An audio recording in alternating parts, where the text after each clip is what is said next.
Hello বন্ধুরা, তোমরা সবাই কেমন আছো? আশা করি সবাই ভালো আছো। আমরাও খুব ভালো আছি। পারসৌভিক লাইফস্টাইলের সবাইকে স্বাগত। তো পাশাপাশি যেসব আওয়াজগুলো হচ্ছে সেগুলো একটু অ্যাভয়েড করো।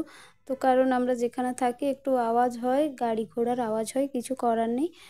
তো আসা যাক এবার ব্লগে। তো সকালে উঠে পড়েছি, উঠে একবারে চলে এসেছি ব্যালকনিতে। আর তোমাদেরকে একটু সকালের পরিবেশটাও দেখিয়ে দিলাম, তার সঙ্গে দেখিয়ে দিলাম এইখানে আমাদের ব্যালকনিতে যে অনেক অনেক ঠাকুর রয়েছে, সেই ঠাকুরগুলোকেও তোমাদের একটু দর্শন করিয়ে দিলাম। তারপর একেবারে চলে এসেছি রান্নাঘরে। দেখো রান্নাঘর একবারে আমার ধোয়া মোছা করাই আছে। আমি আগের দিন রাতে সব কিছু পরিষ্কার করে রেখে দিয়েছিলাম। আর বাসনগুলো ছিল, সেইগুলোকে এই যে দেখো এখানে গুছিয়েও নিয়েছি। এবার রান্না করতে হবে, যেহেতু সকালে অফিস আছে, অফিস যাবে, অফিসের রান্নাটা তো তাড়াতাড়ি করতে হবে। তাই এই জন্য রান্নাঘরেও চলে এসেছি। আর এই যে দেখো মাছও বের করে নিয়েছি, মাছের ঝোল করব। তো আজকে কি কি রান্না করব তোমরা সবাই সাথে থেকো, পাশে থেকো। কি কি রান্না করব সেটা তোমাদের সঙ্গে শেয়ার করব। এই যে দেখো কাতলা মাছ নয়, রুই মাছ ছিল, রুই মাছটা বের করে নিয়েছিলাম। আর এইখানে মাছটা ভাজা বসিয়ে দিয়েছি, ভাতটা এখনো বসাইনি। ভাতটা বসাবো আগে। এক এক করে রান্নাগুলো একবারে করে নিচ্ছি, আর একসঙ্গে দুবেলার রান্না করে নিচ্ছি। মানে রাতেরও একবারে মাছের ঝোল করে রেখে দিচ্ছি। আর এই যে দেখো মাছ টাছ ভাজা কমপ্লিট। সমস্ত এইটুকুনি সময়ের মধ্যে আমি সমস্ত কিছু কাটাকুটি কমপ্লিট করে নিয়েছি, মানে সবজিগুলো সব কাটা কমপ্লিট করে রেখে দিয়েছিলাম। এই যে আমার তোমার মাছের ঝোল রান্নার জন্য মশলাটা প্রায় রেডি হয়ে গেছে। আলু দিয়ে দিলাম। তো আলু দিয়ে ওই পেঁয়াজ টেঁয়াজ দিয়ে আজকে একটু মাছের ঝোল করব। তো এই যে দেখো রেডি হয়ে গেছে। এবারে জলটা দিয়ে দেব। জলটা ফুটে উঠলে পরে তারপরে মাছগুলো দেব। আর এইদিকে দেখো বৃষ্টিও শুরু হয়ে গেছে। তো বৃষ্টি তো হবেই, তাই না? আর যা গরম, এই যে বৃষ্টিটা হচ্ছে মানে কি যে আরাম সে কি বলবো। এত গরমের মধ্যে বৃষ্টি না হলে ভালো লাগে না। আর দেখো বৃষ্টি হচ্ছে কিন্তু একটু হাওয়া টাওয়া দিচ্ছে না। তো বৃষ্টিটা হচ্ছে এবারে একটু হয়তো মানে ওয়েদারটা ঠান্ডা হবে। বৃষ্টিটা বেশ ভালোই হচ্ছিল। তো ও তো একটু পর অফিস বেরিয়ে যাবে, আবার সেই সময় বৃষ্টি হলে একটু সমস্যা, তাই না? তো যাই হোক, আবার চলে এলাম রান্নাঘরে। এরপর দেখো ঝোলটা ফুটে গেছে, মাছটা দিয়ে তারপর অফ করে দেব। আর এইদিকে একটু আমি জল গরম করছিলাম। জল গরমটা নিজেই খাবো বলে একটু জল গরম বসিয়ে দিয়েছিলাম। তো জল গরমটা একটা কাপে একবারে নিয়ে নিলাম। তারপরে আরও কিছু রান্না বাকি আছে, শুধু মাছের ঝোলটা হয়েছে, আরও রান্না বাকি আছে। এই যে চিংড়ি মাছ দিয়ে দিলাম। চিংড়ি মাছ দিয়ে আজকে একটু লাউ চিংড়ি বানাবো। তার জন্য চিংড়ি মাছ দিয়ে লাউ চিংড়ি বানাবো। চিংড়ি মাছটা ভেজে নিচ্ছি। আর সবজি টবজিগুলো তো কাটা হয়ে গেছে, সেটা তো জানো।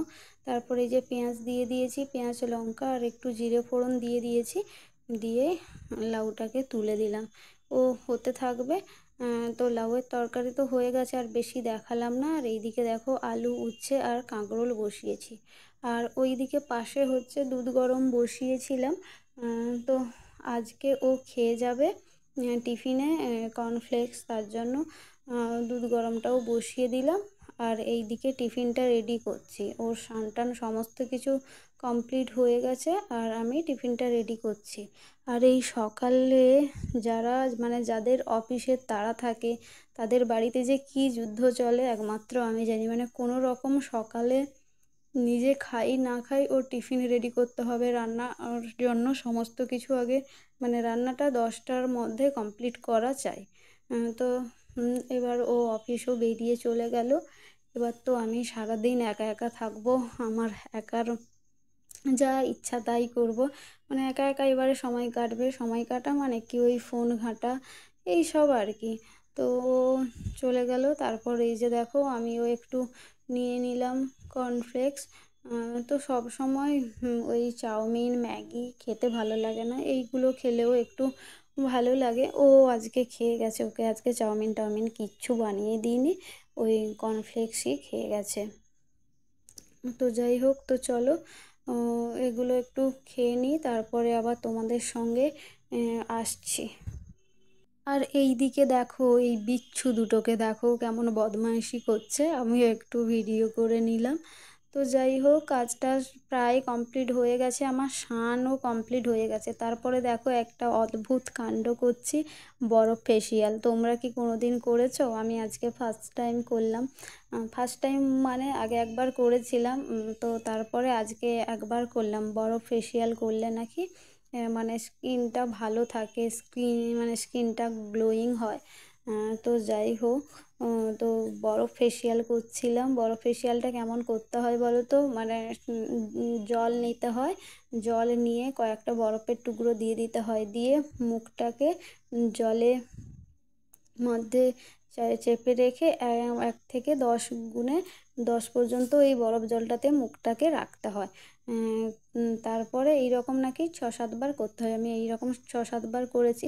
তো বরফ ফেসিয়ালটা করার পর না মুখটা একটু গ্লোয়িং লাগে। তো যাই হোক, আর সেটা তোমাদেরকে বলেছিলাম যে আমি বরফ ফেসিয়াল করেছিলাম, কেমন লাগছে দেখো। আর তারপরে না আমি গামছা দিয়ে রেখেছিলাম, তবুও আমি ভিজে গেছিলাম। তো যাই হোক, তারপরে আবার চেঞ্জ টেঞ্জ করে আবার খেতে বসে গেছি। আর এখন একটা সমস্যা হয়েছে, কি বলো তো?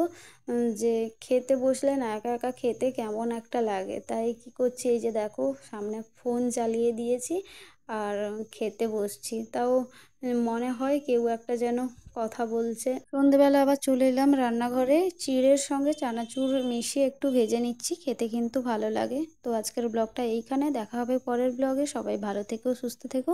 আজকের মতো টাটা।